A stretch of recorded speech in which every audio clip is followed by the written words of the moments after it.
So এখন বাজতেছে রাতের 1টা 5, আর আমি এখন হলো মাত্র শেষ হলো গাছের কাটিং করা, এখনো কিছু এগুলি বাকি আছে রাখার জায়গার জন্য।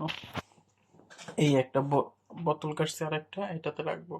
সো এই যে এই একটা বোতল কাটা, আর এই একটা বোতল কাটা, এটার ভিতর পানি দিয়ে রাখবো। এই যে এগুলি কেটে কেটে রাখলাম, মানে সবগুলি চয়েস করে করে, যে যাতে শাখা প্রশাখা বের হইতে পারে এরকম একটা ঠালা। তারপর নিচ দিয়ে এতটুক একটু ঘষা, সেই দিকে নিচের কাঠটা একটু তির্যক একটা কাঠ,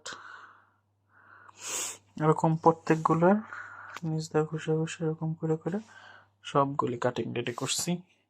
সেম এগুলি এগুলোতে, এদিকে একটা বোতলে,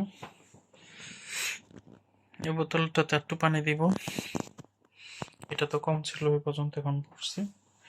আর এই একটা আছে ওইদিকে, পরীক্ষামূলক ভাবে রাখছিলাম দুটো, একদম সকালবেলা ছিঁড়ছিলাম তো, সারাদিন কাজ করার পরে আনছি, এটা নেতানো ছিল, বাট এখন একদম সব পাতাগুলো পুরো তাজা হয়ে গেছে।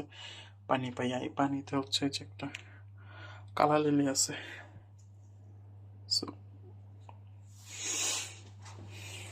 এগুলো একটু নেতিয়ে গেছিল, এখন পানিতে অল্প একটু সময়ের মাঝখানেই অনেকটা যেমন হয়ে গেছে, ডেভেলপড হয়ে গেছে।